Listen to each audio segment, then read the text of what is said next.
le plan d'épargne retraite, le PER, le PER qui a séduit 10 millions de Français depuis son lancement, depuis sa création, depuis la création de ce produit d'épargne. C'était en 2019. Bonjour Marie-Christine. Bonjour David. Marie-Christine Sonquin, rédactrice en chef patrimoine des Échos. Le PER, le PER, donc, permet, on le rappelle, le principe de se constituer une épargne en vue de sa retraite. C'est une somme qui pourra donc être retirée sous forme de rente ou de capital le jour où on sera à la retraite. C'est ça le principe, si je ne me trompe pas. Absolument, et c'est ce qui fait d'ailleurs le succès du PER, parce que par le passé, effectivement, on avait des produits d'épargne retraite, mais c'était des produits où la sortie se faisait exclusivement en rente. Et oui, et les Français n'aiment pas la rente.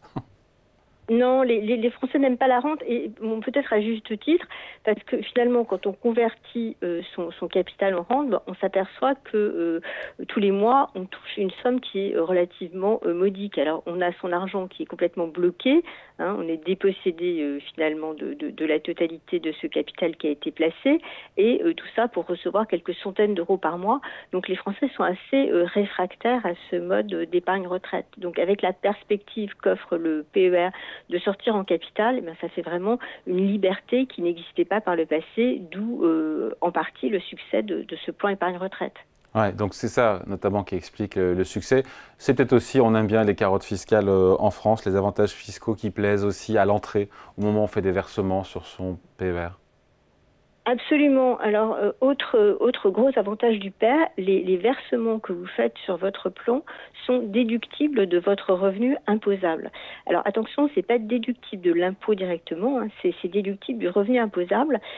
Nuance importante, pourquoi? Eh bien, parce que plus votre tranche marginale d'imposition est élevée, qui peut aller jusqu'à 45%, eh bien, plus votre tranche marginale d'imposition est élevée, plus l'économie que vous allez réaliser en versant de l'argent sur votre PER va être importante. Donc, ça Pardon, je vous coupe juste, Marie-Christine, si on prend juste un exemple pour être sûr de bien comprendre. Imaginons que je verse 1 000 € sur mon PER, de combien je déduis mes impôts? Ça dépend de la tranche marginale. Ça dépend de votre tranche marginale. Si vous êtes à 45%, ça fait 450 € d'impôt en moins. Voilà. Donc c'est très substantiel. Alors, et c'est plafonné. C'est plafonné quand même.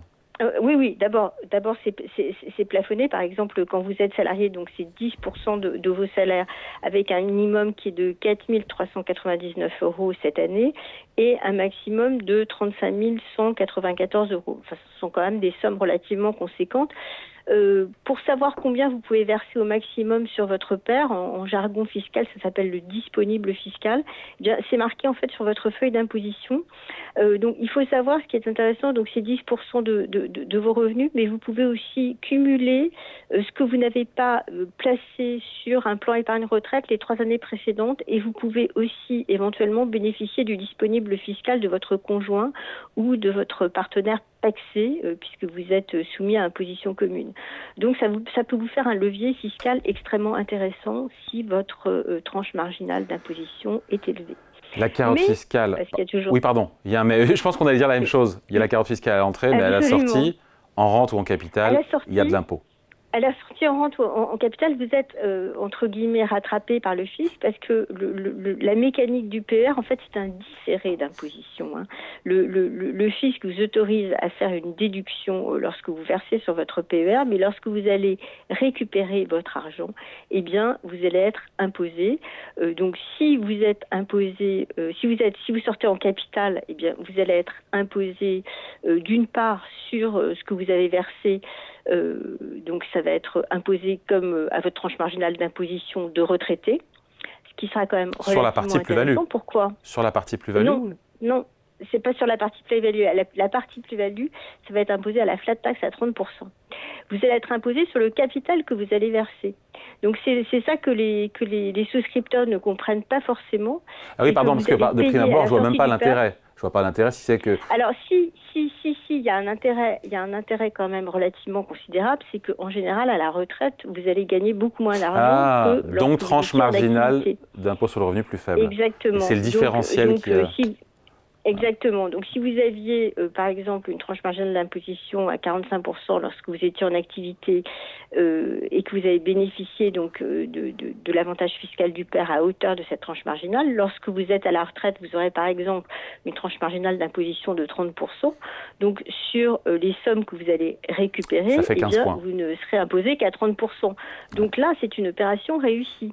En revanche, si votre tranche marginale est identique, ça va être un peu une opération entre guillemets blanche. Vous auriez pu préférer un autre placement, d'autant que les plus-values, elles aussi, sont imposées, mais là, non pas en fonction de votre tranche marginale d'imposition, mais ça sera imposé à la flat tax. Oui, si la flat tax existe encore. Et on se... Si la flat tax existe encore, et là, je un ne taux qu'on ne aucune connaît pas. responsabilité sur le sujet voilà, pour les années à venir, bien sûr. Marie-Christine, si ce produit plaît aux Français, on l'a vu, du fait de la carotte fiscale notamment, de pouvoir sortir en capital notamment, c'est ce qu'on appelle un produit tunnel, c'est-à-dire qu'on ne peut pas toucher à son argent jusqu'à la retraite, sauf quelques cas de figure qui ne sont pas des cas de figure assez heureux ou, plus heureux, la résidence principale, l'acquisition de la résidence principale. Alors ça aussi, c'est ce qui a largement contribué au succès de ce produit, c'est que vous pouvez sortir pour acheter votre résidence principale. Et il ne faut pas oublier que la résidence principale aussi, finalement, c'est un produit retraite, puisque lorsque vous êtes propriétaire, lorsque vous êtes retraité, bien, vous n'avez plus de loyer à payer. Donc finalement, c'est aussi un excellent produit retraite. Donc convertir, utiliser l'argent qu'on a sur le PER pour l'acquisition de sa résidence principale, ben, en quelque sorte, c'est aussi préparer sa retraite. Donc c'est tout à fait dans la philosophie du produit. Marie-Christine, j'aurais dû commencer par ça, lancé en 2019 au travers de la loi Pacte. 5 ans après, 10 millions de Français ont souscrit, c'est énorme. 100 milliards d'euros d'épargne. Après, si on veut relativiser un petit peu l'euphorie ambiante, 100 milliards d'un côté, l'assurance vie, c'est quoi? C'est 1700 milliards 1900 milliards. 1900 milliards. Oui, donc alors l'assurance vie existe depuis des décennies. Le PER, c'est quand même un produit jeune. Et quand on voit quand même le nombre de souscripteurs, eh bien, on peut se dire que les Français ont été très largement sensibilisés à la problématique de la retraite. Avec des jeunes, beaucoup de jeunes qui ont souscrit ou pas? On a des chiffres là-dessus, je sais pas. Alors, je ne sais pas si on a des chiffres sur les jeunes.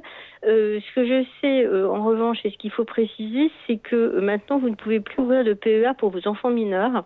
Ça, c'est relativement nouveau, c'est depuis le 1er janvier, parce que lorsque vous aviez donc un enfant qui est mineur par définition dans votre foyer fiscal, eh bien, ça pouvait être intéressant d'ouvrir un PER pour lui, parce que lui, il pouvait l'utiliser pour donc l'achat de sa résidence principale, l'achat futur de sa résidence principale, et ça vous permet à vous, parents, d'opérer une déduction de votre revenu imposable. Donc le fisc a considéré que c'était pas trop là dans la philosophie du produit, parce que c'était les parents en fait qui faisaient une économie d'impôt, et à la sortie, eh bien, c'était l'enfant qui allait payer de l'impôt sur l'argent récupéré du PER. Donc ils ont considéré que c'était un peu abusé que finalement d'utiliser le plan d'épargne retraite de cette façon, et ils ont mis fin à cette facilité. Je trouve que c'est un peu dommage. Mais en tout cas, vous ne pouvez plus désormais ouvrir de PER pour votre enfant mineur. Pour en revenir à votre question précédente, effectivement, pour les jeunes, c'est pas complètement stupide d'ouvrir un PER. Parce qu'on sait que plus on commence tôt, plus l'effort d'épargne n'est pas indolore, mais moindre. Comme épargne retraite, quand on est jeune, vu les perspectives, moi je choisirais plutôt d'abord en priorité d'ouvrir un contrat d'assurance vie pour prendre. Mais c'était ma question. C'est raison, Marie-Christine, c'est une question que je me posais et je me mets à la place de celles et ceux qui nous regardent. L'assurance vie déjà permet de préparer sa retraite. PER, assurance vie, quel est le meilleur outil parce que derrière, il y a des supports d'investissement qui sont à peu près les mêmes aussi. L'un est meilleur que l'autre pour préparer sa retraite?